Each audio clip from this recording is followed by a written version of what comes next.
Hi, so kuna hii kitu hapa. Nimeona Nairobi, Kenya. I'm shocked. A tour of the Westlands area. This is from Norman KE. I don't know this person. Don't know if it's male or female. It's a 12.54 minute video. So and the thumbnail has the picture, the underpass. I think this is Forest Road. I think coming from Thika Road, if I'm not wrong. Let me watch the video, then let's know from there. Okay. Okay, this video is just about someone driving around Westlands area and showing what it looks like from the, like, it looks like whatever is being recorded is constantly on at the dashboard. So there isn't much movement. It's just someone moving around it, just showing how the country looks like. And from the comments, I'm seeing that one of the comments is, your channel came up as a recommendation. It's the title that made me click. It was worthwhile watching this video. I like the fact that the camera is steady and the music is calming, making me focus on the environments of the video. Yeah, the music was a bit calming. I watched other videos and let's me say it's good. Whatever. Okay. So I don't know. Someone was saying something. Okay. Looks like that comment got lost. So someone is asking for Eastlands Moj. I think these are people who are abroad and want to see a drive around the city. And he's saying that the city is divided between the haves and the have-nots. Like the places that, you're showing that there's the nice side to show the world, and there's the not so nice side to show the world. So I think he's trying to say that should be shown. And someone else is saying, Kenya, we're on the move. We ain't looking back. So it's people just talking about corruption.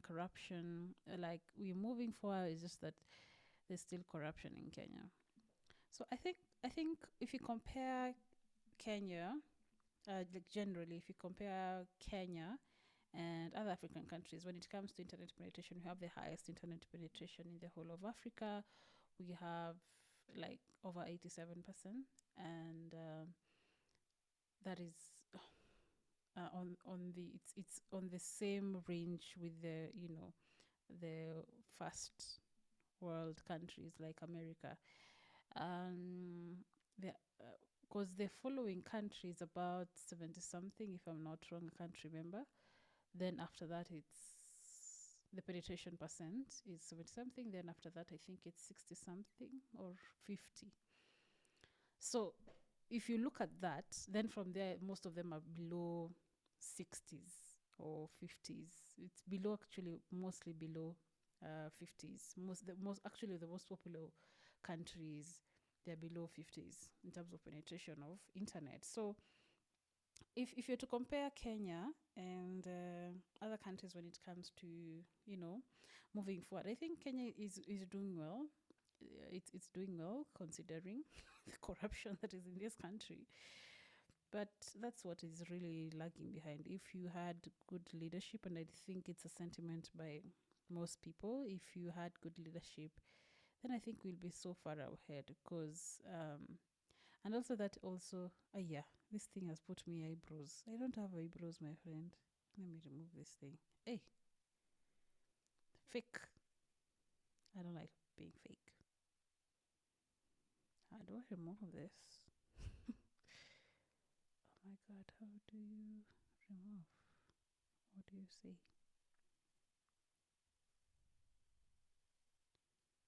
I found it. Okay. Yeah, as I was saying, if you didn't have corruption, or rather, if the systems that were put in place were able to prevent us prevent people from, participating in corrupt things. I mean, there are organizations here in Kenya where the people who work there are Kenyans, of which there's a culture of corruption in Kenya. But you find that there isn't like money being stolen. So the question is why? It's not like people really fear. So the question is why? It's because of the systems that have been put in place in such a way that there is no way you could steal money, as in, like, for one of the smallest things, like having people who come from different backgrounds. For example, if you're having people who are coming from different backgrounds, they're not coming from the same family, they're not, it's so hard to collaborate to do nasty things. It's very hard. And if there's a system in place where if something is happening, there's a reporting lines that will, you know, consequence and all that, then, people will not try. And another thing is payment. Like, but still, I still feel that people still corrupt even if there's money. But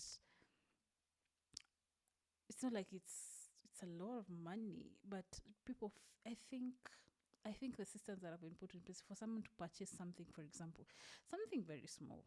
The systems that you can't purchase past this amount, and there are rules that it can't go past that, and those rules are actually followed, because if they're not followed, then there are strict auditors. Even getting a job in that place is there. Even if you want to get your person, even if you know someone you want to employ, you have to advertise that position. It has to be competitive.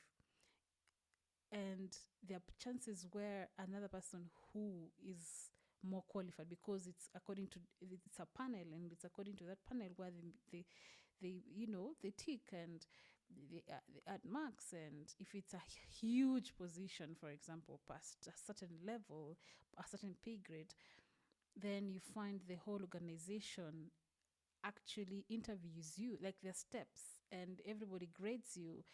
And if you do that, like, it's so, of course, people are not perfect, but it's so hard for people to steal money.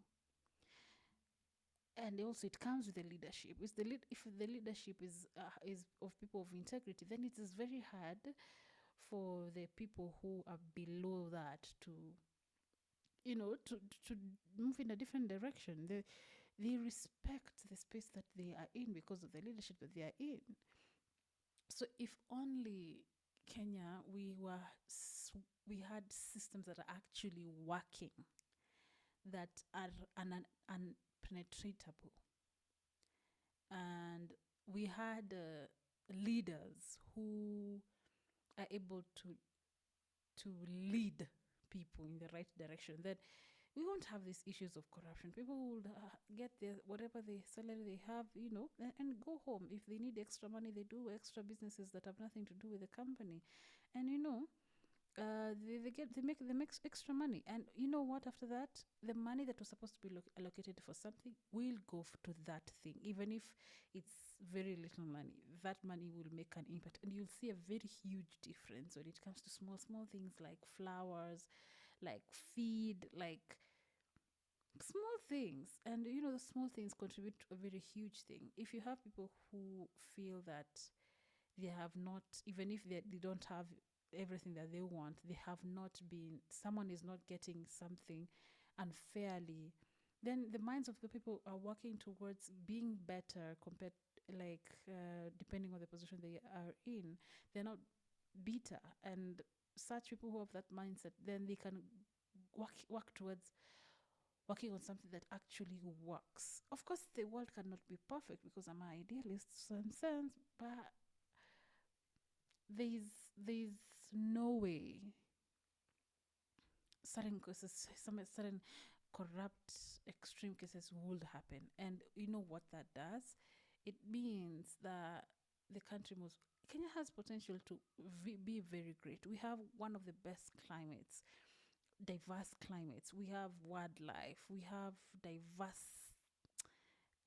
cultures. We have Man, man, man. We are very multilingual. We have our own different languages. People are trilingual. Like people speak English, of course, everybody, nearly everybody, I think, and nearly everybody, even someone who's homeless, they speak English, Kiswahili, and their mother tongue. Someone who can speak three languages or even more, because the people who are come from two tribes or even more tribes. Like you have someone who has their grandfathers and whatever from different tribes, or someone who comes from this tribe but is brought up in an area where it is this tribe, so they know a lot of languages. And people who know a lot of languages are actually people who are very bright. So um we, we are very rich when it comes to,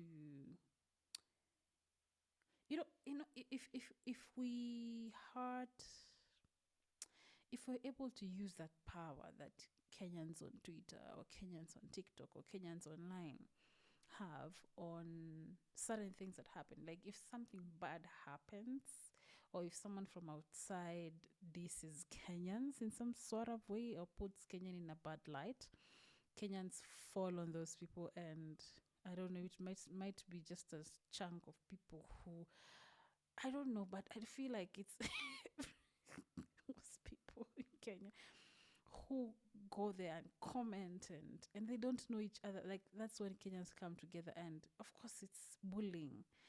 But if we use that energy and we use it to better our own country when it comes to bashing people who are stealing.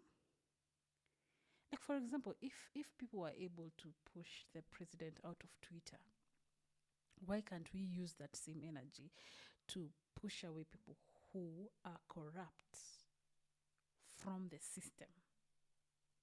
Because Kenyans are crazy. Kenyans devise very good ways of trying to put someone who's not doing the right thing in the right place. But sometimes we use that energy in the wrong reasons. We don't use it for the right reasons to better our country. And I feel that if we were to do that, then we'll be so far away. Like, oh my God, we will be so far away. We have the potential to grow. Oh my God, I'm so talking so much. But anyway, my point is that Kenya is such a beautiful country. I'm proud to be Kenyan. I want to live in Kenya. Of course, I want to travel and see other places like Papua New Guinea. But I want to. Uh, I'm looking forward for a better Kenya. Uh, if, I don't know, better systems. We still be Kenyans, but better systems when it comes to. Of course, it's gradual change, but I want to see us moving there, and it starts by talking openly about it and doing something about it.